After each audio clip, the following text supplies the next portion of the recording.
रोज़ रोज़ bedsheet बिछाने की झंझट अब ख़त्म करें, क्योंकि आज मैं आपके साथ शेयर करूंगी बोतल के ढक्कनों के साथ हम किस तरीके से बेडशीट को फिक्स कर सकते हैं, जिसको करने के बाद बेशक बच्चे छलांगे लगाएं, ऊपर दौड़ें, क्योंकि गर्मियों का मौसम है और आना जाना मेहमानों का लगा हुआ है, जिनमें 7 बच्चे भी होते हैं जो कि बहुत ही ज़्यादा उछल कूद करते हैं। इस तरीके से अब जब आप बेडशीट को फिक्स करेंगे तो बिल्कुल भी आपकी बेडशीट इकट्ठी नहीं होगी। इसके अलावा और भी बहुत सी टिप्स हैं, तो आपने वीडियो को फुल वॉच करना है। तो सबसे पहली टिप मेरी जो है वो प्याज को हमने एक प्याज ले लेना है और उसको हमने इस तरीके से कट कर लेना है। ये मैं आपके साथ तरीका शेयर करूंगी। गर्मियों का मौसम या बरसात का जैसे ही शुरू होता है, घर में कीड़े पतंगे और छिपकलियां बहुत ज़्यादा आ जाती हैं, जो कि बहुत ही ज़्यादा बुरी लगती हैं। ख़ासतौर पर रात के वक्त लाइट के पास इनका इतना ज़्यादा हजूम होता है कि बहुत ही गंदी लगती हैं ये लाइट के इर्द गिर्द इकट्ठी हुई। तो करना आपने क्या है कि हाफ प्याज ले लेना है और इसकी इस तरीके से आपने तहें जो है उनको बिल्कुल अलहदा कर लेना है। छोटी बड़ी कोई मसला नहीं, जैसी आपसे हो वैसी आप कर लें। हाफ प्याज करके आपको इस तरीके से जब इसको कट करेंगे तो बहुत आसानी के साथ इसकी लेयर्स जो हैं वो अलहदा हो जाएंगी। तो ये देखें जी, आज की वीडियो बहुत ही ज़्यादा इन्फॉर्मेशन है, तो वीडियो को आपने फुल वॉच करना है और स्किप बिल्कुल भी नहीं करना। तो इसके बाद आपने करना क्या है कि एक सुई ले लें और इसके अंदर आपने इन तमाम लेयर्स को परो लेना है, यानी कि हम इसको एक हार की शक्ल में बना लेंगे।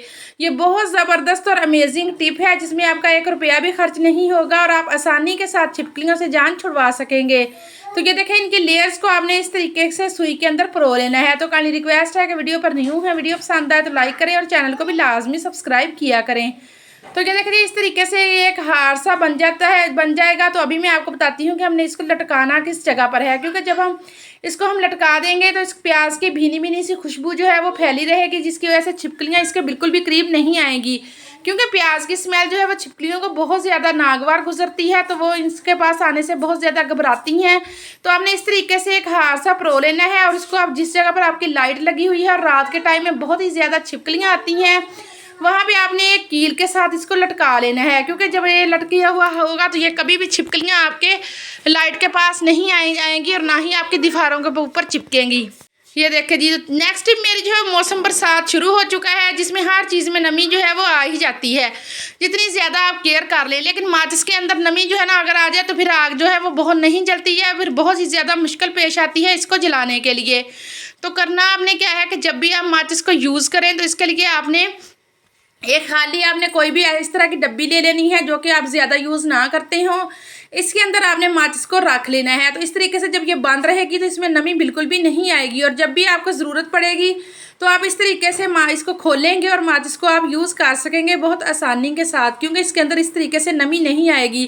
जब आप इसको फर्श के ऊपर या काउंटर टॉप के ऊपर रख देते हैं तो जितनी मर्जी आप इसको बचा के रख लें फिर भी ये नमी पकड़ ही लेती है। तो इस तरीके से आप करेंगे तो आपके पैसों की भी बचत होगी और आपकी माचिसें जो है वो भी ज़ाया होने से बच जाएंगी। तो नेक्स्ट टिप मेरी जो है वो आपने करना क्या है कि एक बाउल के अंदर आपने सरसों का तेल ले लेना है, तकरीबन 1 चम्मच के करीब ले लें। ये 100% वर्क करने वाली रेमेडी है। ये ऐसा वर्क करेगी कि महंगी महंगी क्रीमें भी इसके आगे मात हैं, क्योंकि ये बहुत ही ज़्यादा पुराना टोटका है जो मैं आपके साथ शेयर करने जा रही हूँ। तो करना आपने क्या है कि सरसों का तेल ले लेना है और इसके अंदर आपने ठंडा या पानी जो है ना वो आपने लेके 1 चम्मच इसके अंदर ऐड कर देना है और अच्छे तरीके से इन चीज़ों को मिक्स कर लेना है। इस तरीके से जिस जगह पे भी यानी कि बच्चों के खास तौर पर गर्मियों में पैम्पर लगाया हुआ होता है, जिससे उनकी जिल्द के ऊपर बहुत ही ज़्यादा रैशेस आ जाते हैं।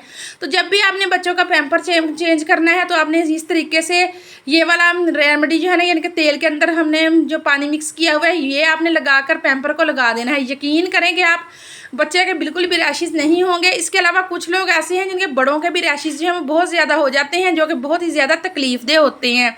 महंगी महंगी क्रीमें लगाने से भी नहीं जाते, तो ये आपने लाजमी से ट्राई करना है। इंशाल्लाह ताला आपकी रैशेस से जान छूट जाएगी। तो नेक्स्ट मेरी टिप जो है वो प्याज को लेकर है। अक्सर औक़ात जब न्यूली बच्चियाँ प्याज काटना सीखती हैं तो क्या होता है कि उनकी आंखों में इसकी करतन सी जाती है, जिसकी वजह से वो काफ़ी ज़्यादा परेशान होती हैं और प्याज काटने से कतराती हैं। लेकिन करना आपने क्या है कि प्याज के इस तरीके से छिलके उतार लें। सारे प्याज़ों के छिलके आपने उतार लेने हैं। उतारने के बाद आपको मैं बताती हूँ कि आपने क्या काम करना है, जिसको करने से आपके बिल्कुल भी आंखों में करतन नहीं जाएगी और आप जिस तरह का प्याज चाहे आसानी के साथ काट सकेंगे। तो ये देखें जी, इस तरीके से आपने प्याज को छील लेना है और एक बाउल लें, उसके अंदर आपने पानी डाल लेना है। पानी डालने के बाद प्याज जो है उसको आपने हाफ कट कर लेंगे 4 पीस के करके। तो आप इसको पानी के अंदर डुबो दें, 5 मिनट तक इसको डूबा रहने दें, ताकि इसके अंदर जितनी भी कर्तन सी है वो सारी ख़त्म हो जाए। तो इसको करने से जब आप काटेंगे तो आपकी आंखों में आंसू नहीं आएंगे। और प्याज का ये जो सख्त सा हिस्सा होता है इसको लाजमी से रिमूव कर दिया करें, क्योंकि इसके साथ बहुत ही ज़्यादा बीमारियां फैलती हैं। इसको बिल्कुल भी खाने में यूज़ ना किया करें। तो ये देखिए इस तरीके से 5 मिनट तक जब ये डूबे रहेंगे तो इनकी सारी कर्तन जो है वो ख़त्म हो जाएगी। और इसके बाद आप जिस तरीके से चाहें आराम से प्याज बारीक से बारीक भी बहुत आसानी के साथ काट सकती हैं। तो ये देखिए जी, क्योंकि ये प्याज काटना बहुत मुश्किल लगता है जब आंखों में से पानी आना शुरू हो जाता है। तो ये तरीका करेंगे तो आपकी आंखों में से ज़रा सा भी पानी नहीं आएगा और आप बहुत आसानी के साथ प्याज़ों को कट कर लेंगे। तो ये देखिए जी, तो अभी मैं आपके साथ वो तरीका भी शेयर करूँगी कि किस तरीके से आप प्याज़ों को कट कर लें, या फिर अगर आप चॉपर मशीन नहीं यूज़ करना चाहते, आपको झंझट लगता है, तो आप किस तरीके से प्याज़ों को चॉप भी कर सकती हैं बहुत आसानी के साथ। तो ये देखिए प्याज़ों को हमने कट कर लिया है। तो अभी मैं आपके साथ शेयर करती हूँ कि किस तरीके से हम इनको चॉप कर सकते हैं। आपने कोई सा भी गिलास ले लेना है, वो वाला गिलास लें जिसकी यानी कि कोने जो है वो तेज़ हों। ये देखिए ये वाली चीज़, तो आपने इसके साथ जब आप ये देखिए करेंगे तो जितना चाहें उतना बारीक आप प्याज चॉप कर सकती हैं एक गिलास की मदद से। ये बहुत आसान टिप है, इससे आपके ना ज़्यादा बर्तन गंदे होंगे, ना ही चॉपर वगैरह का झंझट आपको पड़ेगा। तो आप आसानी के साथ इस तरीके से जितना चाहे मर्जी प्याज चॉप करके तो आप इसको यूज़ कर सकते हैं। तो अगर आप इस तरीके से ग्लास के साथ कटिंग भी करना चाहें तो वो भी आप आसानी के साथ कट कर लेंगी। ये देखें जी, तो जितना चाहे मर्जी आप प्याज बारीक कर लें। इस तरीके से इसके किनारे के साथ आप इसको दबाते जाएंगे तो वो आसानी के साथ कट होता जाएगा।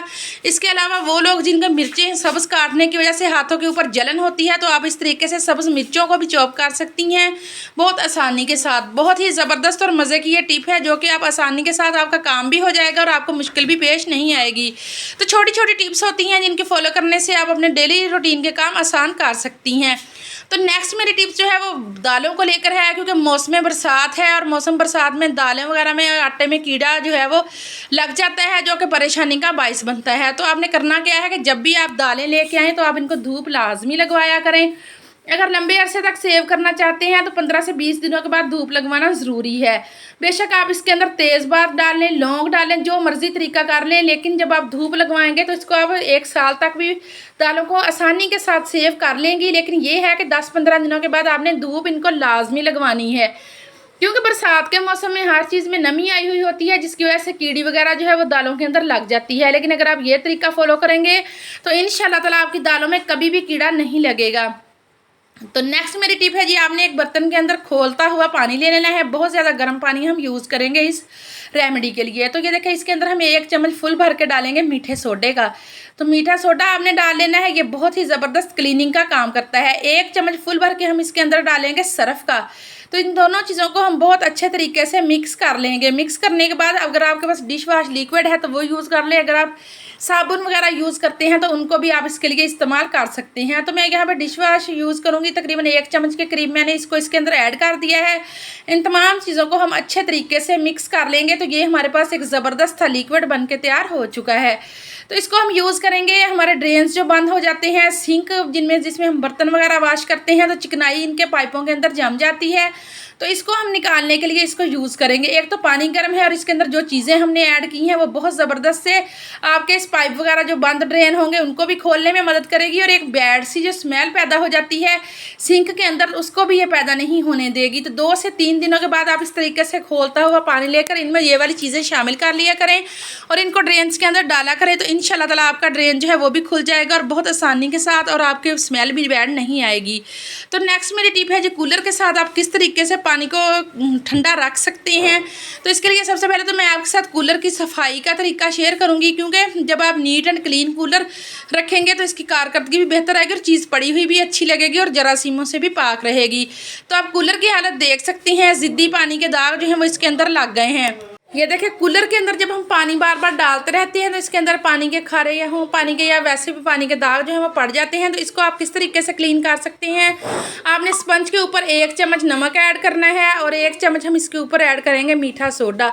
ये दोनों चीज़ें जो है वो मिलकर बहुत ज़बरदस्त क्लीनिंग का काम करती हैं और जितने भी ज़िद्दी दाग होते हैं उन सबको ये ख़त्म करने में दोनों चीज़ें स्पंज के ऊपर आप डालेंगे और इसकी मदद से जब आप इसको साफ़ करेंगे तो बहुत आसानी के साथ जितने भी ज़िद्दी दाग होंगे वो आसानी के साथ उतर जाएंगे। थोड़ा सा अब हम इसके ऊपर लिक्विड डालेंगे, यानी कि डिश वाश लिक्विड, जिससे क्या होगा कि इसके अंदर जो बैड सी स्मेल पैदा हो जाती है वो भी नहीं होगी और हमारा कूलर जो है वो शीशे की तरह साफ़ हो जाएगा। तो ये देखिए अभी मैं आपको करके भी दिखाती हूँ। वीडियो ज़रा सी भी अच्छी लग रही है, कोई भी टिप आपके फ़ायदेमंद है तो आपने वीडियो को लाइक लाजमी करना है, क्योंकि आपका एक लाइक हमारे लिए बहुत ज़्यादा मोटिवेशन पैदा करता है। तो ये देखिए जी, इस तरीके से जब आप इसको वॉश करेंगे जितने भी ज़िद्दी दाग होंगे वो सारे के सारे उतर जाएंगे और आसानी के साथ आपका कूलर जो है वो नीट एंड क्लीन हो जाएगा। तो इसके अलावा मैं आपके साथ ये भी तरीका शेयर करूंगी कि जब आप नया घड़ा लेते हैं तो उसको आप किस तरीके से यूज़ कर सकते हैं, कौन सा तरीका करने से आपके घड़े का पानी जो है वो फ्रिज से भी ज़्यादा ठंडा होगा और शफा भी होती है, यानी कि कूलर के पानी के अंदर, घड़े के पानी के, सॉरी। तो ये देखिए जी, इस तरीके से मैंने इसको वॉश कर लिया है। आप देख सकते हैं कि कितना नीट एंड क्लीन कूलर जो है वो हो चुका है। तो अब मैं आपके सबको बताती हूँ कि किस तरीके से हम इसका पानी ज़्यादा देर तक ठंडा रख सकते हैं। तो ये देखें, मिट्टी का आपने कोई बर्तन ले लेना है। तो ये मेरे पास छोटे छोटे दो बर्तन हैं, यानी कि एक ये है और एक मेरे पास मिट्टी का गिलास है। तो वैसे आप मिट्टी के गिलास में पानी पिया करें क्योंकि इसमें शफा भी होती है। तो ये देखिए, इनमें से कोई सा भी बर्तन आप ले लें, इसको अच्छे तरीके से वॉश करें और वॉश करने के बाद कूलर के अंदर रख दें। तो इसके बाद जब आप इसके अंदर पानी डाल के रखेंगे तो आपका पानी ठंडा रहेगा, क्योंकि मिट्टी के बर्तनों में ये खासियत होती है कि जितनी भी पानी के अंदर हरारत होती है ये सारे उसको जज़ब कर लेते हैं और पानी जो है वो ठंडा रहता है। और वैसे भी आपने नोट किया होगा कि घड़े का पानी जो है वो बहुत ही ज़्यादा ठंडा रहता है, क्योंकि घड़ा जो है वो मिट्टी का बना हुआ होता है। तो ये देखिए, इस तरीके से पानी भर के आप रख लें तो आपका पानी ज़्यादा देर से तक ठंडा भी रहेगा और बहुत देर तक आप इसको पीने के लिए यूज़ भी कर सकते हैं। तो ये देखिए, इस तरीके से मैं इसको पानी के अंदर भर लूँगी और इसको हम बंद करके रख लेंगे। ये देखिए जी, पानी आप जो पीने के लिए यूज़ करते हैं वही आप इसके अंदर ऐड करेंगे।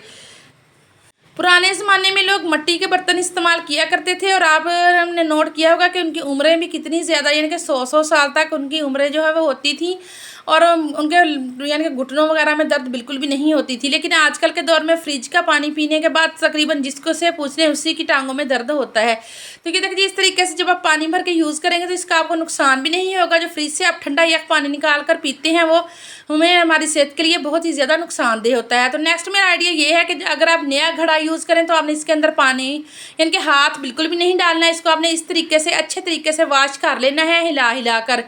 तो उसके बाद आपने इसको क्या करना है कि एक दफ़ा आपने इसको पानी का भर लेना है। पानी भरने से क्या होगा कि मिट्टी जो है जितना इसने पानी अपने अंदर जज़ब करना होगा उतना पानी जज़ब कर लेगी, जिसका फ़ायदा ये होगा कि पानी हमारा जो है वो बहुत ही ज़्यादा ठंडा रहेगा जब हम इसको पीने के लिए इस्तेमाल करेंगे। तो नया घड़ा लेके आए हैं, एक दफ़ा आपने इसको पानी का भर लेना है। एक रात के बाद आपने इसका ये वाला पानी जो है वो उसको निकाल लेना है। तो ये देखिए, इस तरीके से अगर पौधे वगैरह घर में मौजूद हैं तो पौधों में डाल लें, अगर पौधे नहीं हैं तो आप इसको ज़ाया कर दें। तो ये देखिए, इस पानी को मैंने निकाल लिया है। तो अब हम इसके साथ क्या करेंगे कि हमारा घड़ा जो है वो देर तक पानी जो है ना उसको ठंडा करता रहे। तो इसके बाद आपने स्पंज ले लेना है जिसके आप बर्तन धोते हैं और इसके ऊपर आपने 1 चम्मच नमक ऐड कर लेना है। नमक से क्या होगा कि जितने भी घड़े के अंदर छोटे छोटे से सुराख होंगे ये उनको कवर करने में मदद देगा। आपने हाथ घड़े में बिल्कुल भी नहीं डालना, स्पंज की मदद से ही हम इसको क्लीन करेंगे, बाहर से भी अच्छी तरीके से और अंदर से हमने इसको कुछ भी नहीं करना, क्योंकि अंदर अगर हमने इसके अंदर हाथ नहीं डालना, स्पंज की मदद से हम इसको आसानी की मदद से साफ़ कर सकते हैं ताकि इसके जितने भी छोटे छोटे सुराख हैं उनके ऊपर नमक लग जाए। तो इस तरीके से हम घड़े को अच्छे तरीके से लगाने के बाद वॉश कर लेंगे। तो ये देखिए, वॉश करने के बाद हम इसके अंदर पानी भर लेंगे। तो ये देखिए, ये बहुत ज़बरदस्त और अमेजिंग तरीका है जो कि सदियों से घड़ों का पानी ठंडा करने के लिए यूज़ किया जाता है। तो ये देखिए, इस तरीके से हम आप इसको अच्छे तरीके से अंदर बाहर से धो लेंगे और इसके अंदर हाथ हमने बिल्कुल भी नहीं डालना। तो इस तरीके से हिला हिला कर धोने के बाद फिर हम इसको पानी के साथ भर लेंगे। तो ये देखिए जी, इस तरीके से तो आपकी मर्ज़ी है, आप इस तरीके से इसको भर के यूज़ कर सकते हैं या फिर इसके अंदर आप एक दफ़ा फटकड़ी का यानी कि एक टुकड़ा लेके उसको अच्छे तरीके से घुमा दें और फिर वो पानी भी आप 2-3 घंटों के बाद ज़ाया कर दें और उसके बाद पीने के लिए पानी भरेंगे तो आपका घड़ा जो है वो लंबे अरसे तक पानी ठंडा करेगा। इसका पानी बिल्कुल भी गर्म नहीं हुआ करेगा, क्योंकि ये इतनी ज़बरदस्त और अमेजिंग टिप है जो मैं आपके साथ शेयर कर रही हूँ। तो नेक्स्ट मेरी टिप जो है वो बेड को लेकर है। अक्सर जब बच्चे छलांगे वगैरह लगाते हैं या गर्मियों की जिस तरीके से छुट्टियाँ हैं, मेहमान वगैरह आए हुए होते हैं तो उनकी वजह से फिर जब बच्चे खेलते कूदते हैं तो बेडशीट इकट्ठी हो जाती है। तो आज मैं आपके साथ जो तरीका शेयर करूँगी उसको करने से क्या होगा कि आपकी बेडशीट बिल्कुल भी इकट्ठी नहीं होगी। करना आपने क्या है कि बोतल का ढक्कन ले लेना और इसको आपने बेडशीट के कोने के अंदर रख के तो इसके ऊपर गिरा लगा देनी है। गिरा आपने नीचे लगानी है, बोतल का ढक्कन यानी कि ऊपर वाली साइड होगा वो गिरा के अंदर ही, लेकिन आपने गिरा जो है वो इसको नीचे रखना है और बोतल के ढक्कन को इसके ऊपर रखना है। ये देखें इस तरीके से, जैसे ये मैंने आपको दिखा रही हूँ। तो इस तरीके से जब आप करके इसको कोने के अंदर लगाएंगे तो जितना मर्जी बच्चे उछलेंगे कूदेंगे, आपकी बेडशीट इकट्ठी नहीं होंगी और आपके बेड के कोने जो हैं वो बिल्कुल फिक्स रहेंगे। इस तरीके से ये बहुत ज़बरदस्त और अमेजिंग टिप है। चारों बेड के यानी कि बेडशीट के कोनों में हम गिरा लगा देंगे और इस तरीके से ढक्कन इसके अंदर दे देंगे। अब बेडशीट अच्छे तरीके से फिक्स हो चुकी है, क्योंकि जब आप बच्चे उछले कूदेंगे भी तो हमारी बेडशीट ख़राब होने वाली नहीं है। तो ये थी मेरी आज की वीडियो। अगर पसंद आए तो लाइक करें, शेयर। मुझे दे इजाज़त। अल्लाह हाफिज़, बाय बाय।